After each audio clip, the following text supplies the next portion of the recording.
구약성경 시편 119편 36절로 40절 말씀, 36절로 40절 말씀.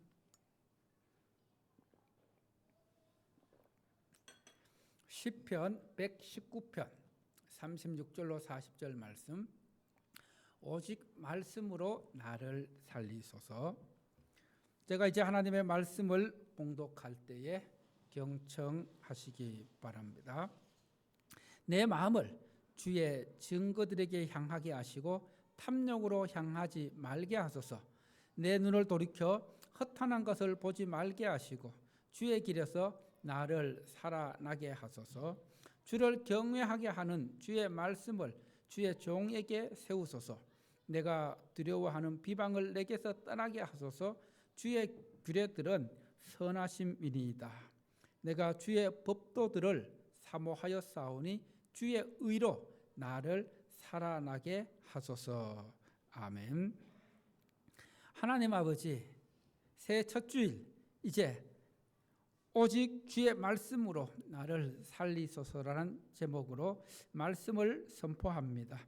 성령 하나님께서 듣는 우리 성도들의 마음을 활짝 열어주시고 부드러운 마음이 되게 하셔서 그 말씀이 마음에 뿌리가 내리고 또 열매 맺는 은혜를 허락하여 주시옵소서. 예수님 이름으로 기도드립니다. 아멘. 새해 첫 주일입니다. 우리 다시 한번 새해 인사를 하면서 서로 격려합니다. 이렇게 인사합시다. 힘내십시오. 주님께서 함께 하십니다. 힘내십시오. 기도하겠습니다. 하나만 더 합시다. 말씀에 생명을 걸고 나가는 삶을 사십시오. 하늘의 신령한 복을 누리는 삶을 사십시오. 할렐루야. 예, 이런 격려의 말씀처럼 2025년 하나님의 보호하심과 인도하심 가운데 여러분의 삶이 말씀 위에서 새로워지고 말씀 위에 세워지고 말씀으로 살아가는 삶이 되어서 여러분의 삶이 하나님께서 허락하시는 하늘의 신령한 복을 누리고 또 형통한 삶이 되어서 하나님께 기쁨이 되는 그런 삶이 되기를 소망합니다. 2025년은 뱀띠죠. 성경에서는 뱀에 대해서 아주 부정적으로 그렇게 묘사를 하고 있는데, 왜냐하면 창세기 3장에 최초의 인간인 아담과 하와를 유혹해서 하나님께 저주받은 동물이 뱀입니다. 그런데 주님께서 또 이 뱀에 대해서 긍정적으로 하신 말씀이 하나 있습니다. 따라해 볼까요? 뱀같이 뭐롭고 지혜롭고, 뱀같이 지혜롭고 비둘기같이 순결하라. 올 한 해 여러분의 삶이 말씀 안에서 하나님 주시는 지혜 안에서 뱀같이 지혜로운 삶, 또 비둘기같이 순결한 삶을 살면서 거룩하고 향기 나는 삶을 살아갈 수 있기를 바랍니다. 2025년을 시작하면서 원래 우리 교회 슬로건이 무엇일까요? 오직 말씀으로입니다. 오직 말씀으로. 왜 오직 말씀으로라는 이 슬로건을 정했냐 하면은 이 시대를 살아가는 우리에게 말씀만이 능력이고 말씀만이 생명이기 때문입니다. 그리고 말씀만이 생명의 양식이기 때문에 그렇습니다.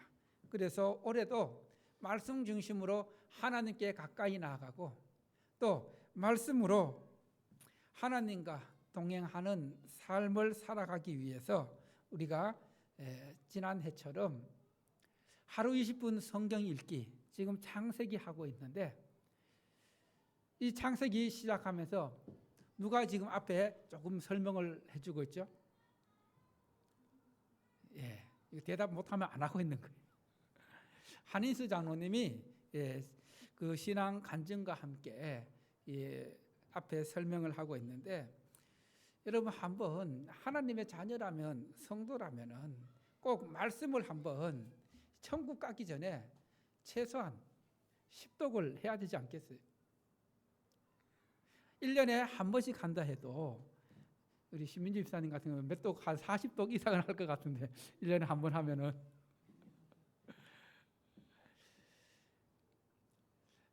하나님의 자녀라 하면서 또 교회 다닌다 하면서 교인이라 하면서 말씀 읽지 않으면 그 진짜 교인 아닙니다. 생각해 보아야 합니다.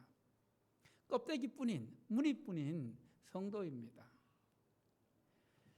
하나님의 자녀라면 당연히 생명의 양식, 영의 양식인 하나님의 말씀을 가까이 하고 또 말씀을 가까이 하게 되면은 하나님께서 말씀을 통해 주시는 은혜가 있습니다. 말씀 안에서 주시는 소망이 있습니다. 말씀 안에서 주시는 꿈이 있습니다. 여러분 우리가 지난 11월 다니엘 기도회를 이렇게 함께 하면서 그 간증자들의 간증을 들어보면서 그들의 영혼을 살리고 그들을 새롭게 한 것은 다름이 아닌 하나님의 살아계신 말씀이었습니다. 여러분 따라합시다. 하나님의 말씀은 나를 살리는 생명의 말씀이다. 내 영혼이 살아나기 위해서는 여러분의 영혼이 살아나기 위해서는 말씀을 읽어야 합니다. 우리는 육신으로만 되어 있는 것이 아니라 영의 사람들입니다. 영혼이 있는 사람들입니다. 그런데 말씀을 가까이 하지 않고 기도하지 않으면 이 영은 죽은 사람과 마찬가지입니다. 육에 가까운 육신으로 살아갈 뿐인 것입니다. 그래서 제가 송구 영신 예배 드리면서도 이 시편 119편 33절에서 35절 말씀을 통해서 이 말씀을 향한 시인의 간절한 마음을 여러분에게 말씀드렸습니다. 그리고 또 우리가 말씀을 들으면서 늘 하나님 앞에 도움을 구해야 하는 것이 말씀을 들을 때, 말씀을 읽을 때, 말씀을 묵상할 때에 그 말씀을 깨달을 수 있는 은혜를 허락해 달라고 성령님께 도움을 구해야 된다는 겁니다. 여러분 이 말씀은 계속 말씀드리지만은 그냥 이 성경의 제자들이 기록한 그 말씀이 아니라 이 하나님의 말씀은 따라합시다. 하나님의 말씀은 성령의 감동하심으로 기록된 책이다. 그냥 일반적인 글이 아니라 성령의 감동으로 기록된 하나님의 말씀으로서 성령의 감동으로 말씀을 깨달을 수가 있다는 것입니다. 성령의 감동 없이는 하나님의 말씀을 깨닫지 못합니다. 하나님의 말씀을 깨닫지 못하기 때문에 말씀에 은혜가 없고 그리고 말씀이 무슨 뜻인지도 모르게 되는 것입니다. 우리가 늘 말씀을 깨닫게 해달라는 그런 기도를 통해서 말씀에 깨닫는 은혜를 누릴 수 있다는 것입니다. 그리고 이제 오늘 36절부터 40절 말씀 속에서도 우리가 이 올 한 해 말씀을 가까이 하면서 가져야 할 마음이 어떤 마음인지를 우리에게 가르쳐 주고 있습니다. 한마디로 36절에서 40절 말씀은 이 말씀입니다. 따라해 봅시다. 주의 길에서 말씀으로 살리시고 세워주십시오. 이게 올 한 해 여러분의 기도가 되기를 바랍니다. 하나님의 말씀으로 내 영혼을 살리시고 하나님 말씀 위에 나를 세워달라는 이 기도를 한번 매일매일 해보십시오. 여러분의 삶이 어떻게 될지. 그렇게 하시면 여러분의 삶이 하나님의 말씀에 서기 위해서는 하나님의 말씀으로 세워지기 위해서는 말씀을 읽어야 하고 말씀을 가까이 해야 합니다. 그렇게 할 때에 하늘의 신령한 복을 누리고 말씀에 열매 맺는 삶을 살아갈 수 있다는 것입니다. 우리가 하나님의 말씀으로 살아나기 위해서는, 또 하나님의 말씀으로 살아가기 위해서는 첫 번째로 따라합시다. 탐욕으로 향하지 않게 하소서. 탐욕으로 향하지 않게 하소서. 36절 말씀 함께 보도록 합니다. 36절입니다. 시작. 내 마음을 주의 증거들에게 향하게 하시고 탐욕으로 향하지 말게 하소서. 이 말씀은 우리의 마음이 어디로 향해야 하는지를 가르쳐 줍니다. 즉 우리의 마음은 탐욕으로 향하는 것이 아니라 하나님의 말씀으로 향하는 그런 한 해가 되기를 바라는 마음입니다. 왜 우리의 마음이 하나님의 말씀으로 향해야 할까요? 그것은 따라합니다. 하나님의 말씀이 삶의 기준이기 때문이다. 여러분, 하나님의 말씀이 내 삶의 기준이 된다는 것입니다. 그리고 또 우리의 마음이 하나님께로 향해야 되는 이유는 바로 이 하나님의 말씀이 신앙의 믿음의 기초가 되기 때문입니다. 우리가 하나님의 말씀으로 신앙의 기초를 차곡차곡 쌓아 나가야 합니다. 말씀으로 신앙의 기초를 쌓지 않으면은 어떻게 되는지 아십니까? 그 신앙은, 그 믿음은 마치 모래 위에 세운 집과 같습니다. 여러분, 성경 마태복음 7장에 보면은 모래 위에 세운 집은 바람이 불고 비가 와서 홍수가 나면 어떻게 될까요?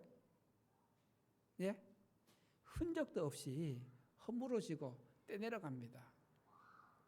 이렇게 말씀으로 기초가 되어 있지 않으면은 우리가 교회를 아무리 열심히 다니고 오래 다니고 열심히 헌신하더라도 조금만 나에게 고난의 태풍 그리고 또 시험 이런 것들이 다가오면은 금방 허물어져 내립니다. 그래서 우리가 우리의 마음이 말씀으로 향해야 되는 이유가 여기에 있는 것입니다. 한 주 한 주 하루하루 말씀으로 신앙의 기초를 쌓아나가면은 그 신앙은, 그 믿음은 반석 위에 세워지는 집으로서 어떤 비바람이 몰아쳐도 흔들리지 않고 무너져 내리지 않습니다. 우리의 그 마음이 말씀으로 향하게 되면 어떤 유익이 있습니까? 시편 119편 71점 오늘 읽진 않았는데 그 말씀에서 시편 119편 71점 말씀 함께 봅니다. 자, 시작. 고난당한 것이 내게 유익이라. 이로 말미암아 내가 주의 율례들을 배우게 되었나이다. 무슨 말씀입니까? 고난당하게 되므로 내가 하나님의 말씀을 가까이 하게 되었고 하나님의 말씀을 배우게 되었기 때문에 그것 때문에 고난이 나에게 유익이 되었다는 고백입니다.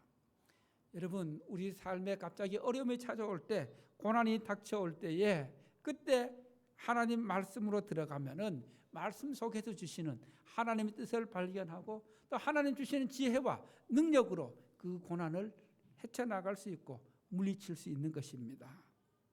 그리고 우리의 마음이 주의 말씀으로 향하지 않으면 탐욕으로 향하는 것을 잘 알았기에 오늘 시편 기자는 말씀으로, 마음을 말씀으로 향하게 하시고 탐욕으로 향하지 않게 해달라고 기도하고 있습니다.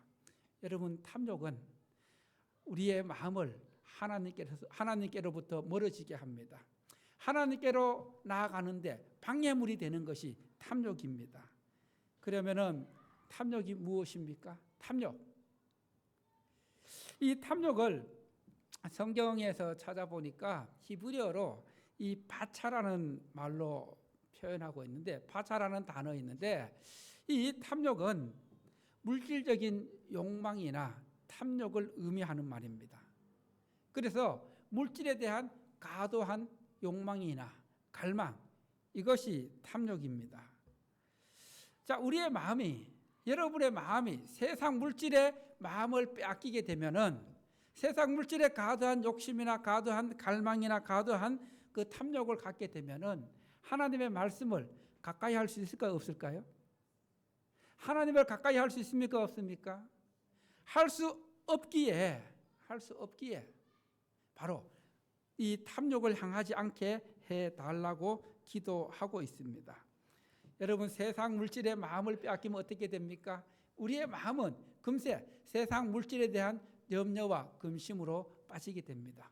그쪽으로 치닫게 됩니다. 세상의 물질에 대한 염려가 신앙에 뿌리를 내리지 못하게 합니다. 말씀에 뿌리를 내리지 못하게 합니다. 이것을 우리 주님께서 마태복음 13장에서 씨 뿌리는 비유에서 가시떨기에 떨어진 씨가 바로 이 탐욕으로 가득 찬, 물질로 가득한, 예수님이 이렇게 설명하고 있습니다. 가시떨기 위에 떨어졌다는 것은 말씀을 들으나 세상의 염려와 재물의 유혹에 막혀 말씀이 열매를 맺지 못하는 것이라고 말씀하고 있습니다. 여러분, 그렇다면은 우리가 물질에 대한 염려와 또 물질에 대한 탐욕에서 벗어나기 위해서 어떻게 하면 벗어날 수 있겠습니까? 물질에 대한 염려를 내려놓을 수 있는 것은 딱 하나입니다. 무엇일까요? 따라합시다. 물질의 주인이 하나님이심을 고백한다. 여러분, 물질의 주인이 하나님이심을 고백하며 하나님을 전적으로 신뢰하고 의지하며 하나님께 맡기면은 이 세상에 대한 물질에 대한 염려에서 벗어날 수 있습니다. 왜 그렇습니까? 물질의 주인 대신 하나님께서 채워주시고 공급해 주시는 그것을 믿으며 신뢰하며 나아갈 때에 그 염려에서 벗어날 수 있는 것입니다. 그래서 예수님께서도 너희는 염려하지 말라. 내일 일을 염려하지 말라. 하나님께서 저 공중의 새, 들의 백합화, 이 모든 것들을 필요에 따라 공급해 주시고 그리고 키워 가시는 것처럼 하나님의 자녀인 너희들을 그냥 두실 거냐? 그냥 두시지 않는다는 겁니다. 그래서 너희는 먼저 그의 나라와 그의 의를 구하라. 그리하면 어떻게 하신다 했어요?